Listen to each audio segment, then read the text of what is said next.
Sense-making is one of my favorite words. It may also be a favorite word of yours. And I think the last 30 years of my life revolve around this word. So I'd like to tour you through my brain, take a particular path through my brain to show you what I've collected up about sense-making in a couple different senses. Under sense-making, for example, there is a topic called collaborative sense-making. And all I did was click on it in the brain. Anytime I click on a thought, every node is called a thought, the thought rotates into the middle.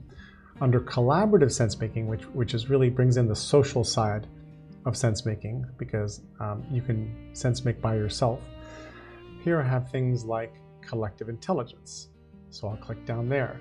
Now, we have very quickly descended into a well-populated part of my brain, and I apologize for that. And one of your thoughts has to be, well, hey, these aren't clearly distinct categories. They have a lot of overlap, and you're completely right. What I am trying to do, and what the brain allows me to do, is create that kind of soft interconnectedness where things are visible from like things in a really useful way. So under collective intelligence, I've put hive mind, crowdsourced problem solving, large-scale collective IQ, learning communities, Scenius. I'll go to Scenius for a second. Scenius is a coining by Brian Eno. It's actually a portmanteau between genius and the scene. So special places have Scenius. I think we might have been in a place or two like that and wish we could get back to more of them. One of my favorite parts here under sense-making is a more recent term, Chi, or collective hybrid intelligence. Now, collective intelligence is usually meant to be among humans. Hybrid brings in AI. And one of the questions right now that we have is, how can generative AI augment human collaboration? How can generative AI augment human capabilities in general? And this whole question that's been around for quite a while of technologies can either augment or replace us. How do we land on the side of augment instead of replace? If I go back to the post that is inspiring this tour, not everything is brightness. We don't always have sense-making. Sometimes we have dysfunctional group dynamics like groupthink, a term coined by Irving Janis, psychologist Irving Janis, back in the 80s, which is about how groups sometimes can't see outside of themselves. They can't see a different perspective because the group has so much strength in enforcing its belief systems.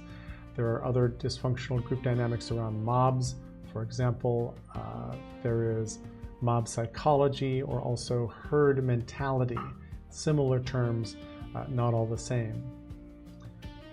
Then to come back to sense-making and go somewhere a little more fun again, there are a series of devices and plot points in fiction that absolutely are about sense-making.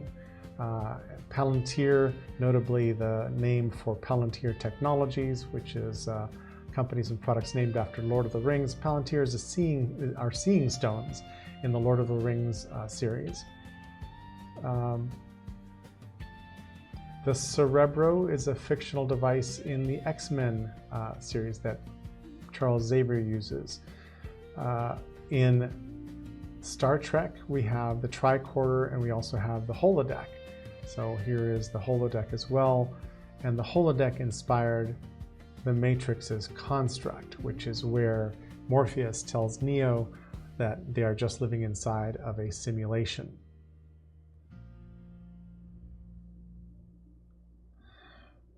The movie Minority Report uses precogs bathed in a solution with the jacks in the back of their heads in order to prevent crime, to find pre-crime. And then in the book The Diamond Age, Neil Stephenson's book, The Diamond Age, and here are all of Stephenson's books, he invents a young lady's illustrated primer, which is a book that is meant to help a young person grow up to be a great adult. I put this under The Solution to the Future is a special book, realizing that there are a series of books like the Foundation series from Asimov that say the future is a special book. And that actually bubbles me up to another thought that I wanted to bring you to, which is kind of speculative nonfiction. This is we just came out of fiction, so we just came out of a place where writers have full creative leverage to imagine alternate realities and so forth. This is more the world of visions, views that people have had. One of the more famous ones is Vannevar Bush's article, As We May Think, in The Atlantic in 1945, in which he profiles the memex, or memory index. This is back in 1945, where he's thinking in terms of microfilm, and a desk that has kind of endless microfilm but can allow you to research whatever you want to look at. This memex vision inspired the man-computer symbiosis by J.C.R. Licklider, one of the pioneers of inventing the internet. This in turn inspired Douglas Engelbart's 1968 Mother of All Demos, where he and a small crew of people at SRI effectively demonstrated things that we take completely for granted right now, but were totally novel back then. The idea of windows on screen, overlapping windows, the idea that you could switch between documents, the idea they invented the mouse with a couple of little potentiometers and a box of wood rolling around on their table. From the Mother of All Demos came a whole series of things. So this is under visions that inspired builders of global brains. There's also Ted Nelson and his computer lib Dream Machines, who gave us hypertext. This has been played out in many different ways and goes back to actually annotated Talmudic commentaries in the Talmud. I should actually make the link between hypertext and the Talmud like that. And then also we have The Hitchhiker's Guide to the Galaxy, which is the solution to everything is a special book. There we go.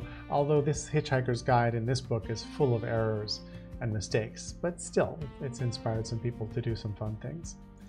And then we can go way back to the Diamond Sutra, which was also an existential project aimed at achieving and embodying a non-discriminatory basis for knowledge, or the emancipation from the fundamental ignorance of not knowing how to experience reality as it is. This dates back to about 868 AD, wasn't found until 1900, and then became part of our culture. And it runs parallel to this notion of Indra's net, where, and I've got this kind of as an example of Ted Nelson's expression, everything is deeply intertwingled.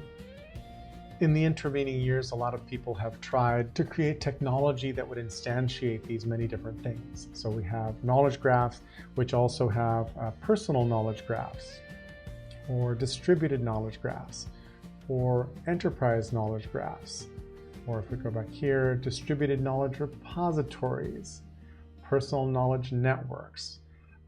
All of these are really different versions of technology trying to create some way of capturing our knowledge and sharing it. And I have to say, until the World Wide Web, and the web is more like linked magazine pages, but until the web, I don't think any of these efforts got very far or solved things for enough people. But we're getting to the point now where AIs might actually be the connective tissue that makes this work. In demoing my brain to you, I regret that I can't show you the moments where I can't kind of hit undo enough times to get back to the place where I realized I should have a thought called Visions That Have Inspired Builders of Global Brains, a thought I had in 2021, July of 2021. And then what happens once I've created some collective nexus is that later, when I hit something, I realize, oh, wait a minute, that needs to get connected there. So Deleuze and Guattari's notion of rhizomes, that's also a vision that has inspired builders of global brains. So I will connect Deleuze and Guattari, their book, Mille Bornes, 1,000 Plateaus. And then here's some things about rhizomes and rhizomal connecting and so forth.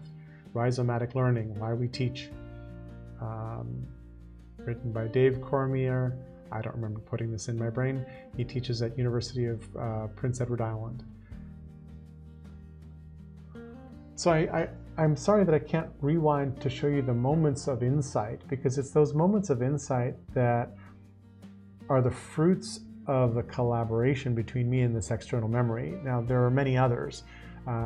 I get a lot of feedback from other people who use my brain, because this, if you go to jerrysbrain.com, you can browse my brain online for free.